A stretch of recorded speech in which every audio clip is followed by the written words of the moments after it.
Hello अस्सलाम वालेकुम। आज हम बनाने जा रहे हैं बेसन के आलू वाले पकोड़े। उम्मीद है आपको मेरी रेसिपी पसंद आएगी। शुरू करते हैं बिस्मिल्लाहिर्रहमानिर्रहीम से। इसके इंग्रेडिएंट्स में शामिल है, ये तकरीबन 2 प्याली बेसन लिए है मैंने, और तकरीबन ये 3 या 4 आलू मीडियम साइज़ के आप लगा लें। इसके मैंने कतले बना के रख लिए। इसको पानी में डिप करके रखा हुआ था। अब इसको मैंने पानी से निकाल दिया ताकि इसका स्टार्च वगैरह निकल जाए। और एक नाप कर 1 कप पानी ले लें। जितना यूज़ होगा, जितना जिस हिसाब से हमें इसका बैटर बनाना होगा उस हिसाब से पानी यूज़ हो जाएगा। इसके अलावा इसमें जाएगा नमक, इसमें जाएगी पिसी हुई लाल मिर्च, 1 टीस्पून, हाफ़ टी स्पून हल्दी मिर्च, 1 टीस्पून साबुत पिसा हुआ धनिया, और 1 टीस्पून या उससे थोड़ी सी छोटी चम्मच उसकी अजवाइन की, और ये अदरक पाउडर है, और थोड़ी सी हरी मिर्चें और थोड़ा सा धनिया। तो शुरू करते हैं इससे। इसमें हम जितने भी मसाले मैंने लिए थे सब मैंने बेसन में डाल दिए हैं। अब इसका हम बैटर बनाएंगे। इसको स्टिकी सी फॉर्म में लेके आएंगे क्योंकि हमने आलू के ऊपर इसकी कोटिंग करनी है।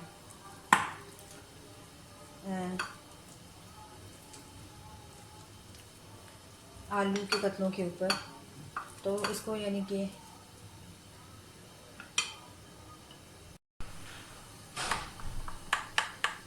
इसको और ज़्यादा मिक्स करें। बस इससे ज़्यादा पानी नहीं इसमें डलेगा क्योंकि हमें इसी तरह की फॉर्म में चाहिए था। इसके लम्स अच्छी तरह से निकाल लें, लम्स नहीं होने चाहिए इसमें। अब इसको जितना ज़्यादा अच्छा बैठेंगे उतनी ज़्यादा अच्छे तरीके से इसकी शेप आएगी और आपको बेकिंग सोडे की भी ज़रूरत नहीं पड़ेगी। इसके अच्छी तरह से फेंटने से ही बहुत अच्छी तरह से आपके आलू के कतले बनेंगे बेसन वाले। मैं आपको ऐसे ही करके दिखाती हूँ। अब ये बेसन इसके ऊपर से एकदम उतरना नहीं चाहिए, रहना चाहिए। ये देखिए,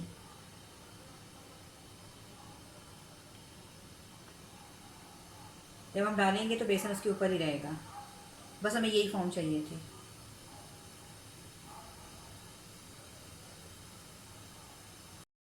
ऑयल हमारा गर्म हो गया है।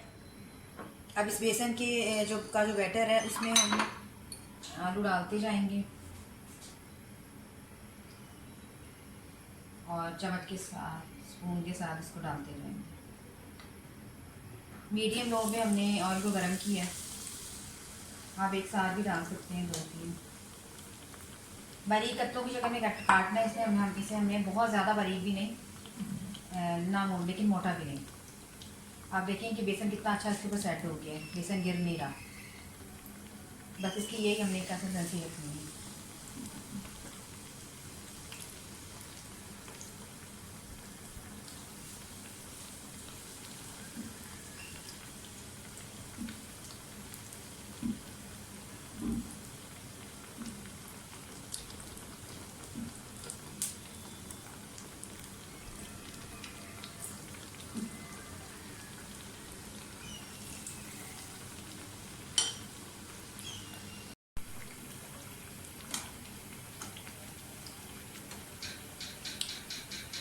इनको मीडियम फ्लेम पर आपने फ्राई करना है, और जब ये थोड़े थोड़े पकना शुरू होंगे तब इनको छेड़ना है, वरना फिर सही तरह से फूलेंगे नहीं।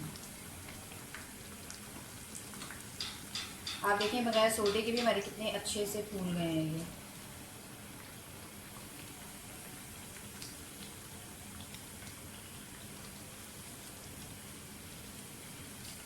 मैं अपने बेसन के आलू वाले कतले डिश आउट करती हूँ, फिर आपको दिखाती हूँ।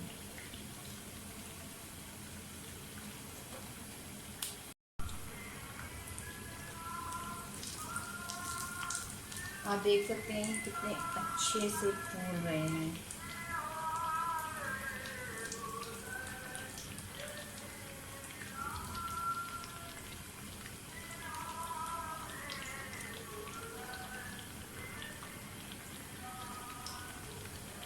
आप इसको जितना मीडियम फ्लेम पर बनाएंगे और जितना आराम आराम से बनाएंगे उतना अच्छा रिजल्ट आएगा।